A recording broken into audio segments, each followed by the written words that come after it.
আম্মা বাইরে মেঘ ডাকতেছে, কারেন্ট গেছে গা। একটা কথা কইতাম, তোমারে সেটতে উঠতো না? তোমার মানে কয়দিন ধরে না আমি একটা জিনিস ভাবতেছি, এবার ঈদে জিনিসটা আমার চোখ পড়ছে। ভাবতেছি তোমার কোয়েম কোয়েমন তুমি সেটতে উঠো কিনা, ডরের সুডোর দিন কইছি না। শোনো, তুমি বেগবালা চিল্লাও না, আব্বার লগে গড় চিল্লাও না যে তোমার কেউ নাই, তোমার কেউ কিস্তা দেয় না, এই সংসার আইয়া তোমার জীবন ডক্করে বৃত হয়েছে গা, কিস্তা পাইছো না জীবনে।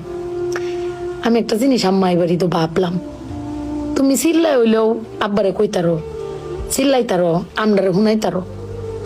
আব্বারে কিন্তু এই জীবনে কোনোদিন শুনছি না চিল্লাই কইতে যে আমার কেউ নাই, আমি কিচ্ছুই পাইলাম না এই সংসার করিয়া।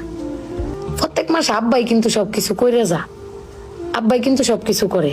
এবার ঈদও দেহ আব্বা আমারও সালামি দিছে, বুবাইরেও সালামি দিছে, ভাইজানরেও সালামি দিছে, তোমারও কিন্তু সালামি দিছে কম আর বেশি।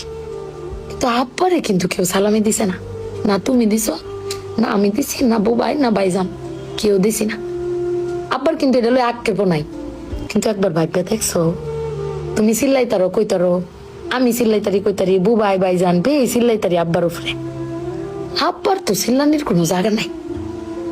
আব্বা কিন্তু না পাইলেও কোনো সময় কয় না যে আমারে কেউ দিল না। আমি কিন্তু এই জিনিসটা আম্মা ভাবছি, তুমি ভাবছো কিনা জানি না। আব্বার আর কিন্তু কমের কোনো জায়গা পায় না। তুমি আমার বক্তারো, বাইরে বক্তারো, বাইরে বক্তারো, কিন্তু আব্বা তো আমরা বকেও না, কিচ্ছু না পাইলেও কেউ কয়ও না। জানি না তোমারে কয় কিনা, কিন্তু আব্বারা মনে হয় এরম হয় না আম্মা? আব্বারা কোনো সময় কিচ্ছু কষ্ট কেউ কয়ও না, ফিরে নিজে আল্লাহ সব ভোগও করে। দিন শেষে বেটি তুমি চিল্লাই হলো কিন্তু আব্বার বাড়াতে নিয়ে আসারো। কিন্তু আমার বাপটা কেউ কইতেও পারে না, নিতেও পারে না। বেড়ান মানুষ ঠকে আম্মা, আমি দেখছি বেড়ান মানুষ ঠকে। বেটান কইতারে তাও বেটানের কোয়ার জায়গা আছে, জামাই স্বামী বেড়ান কারে কইব। আব্বার লাগে ফেট ফুরে আম্মা।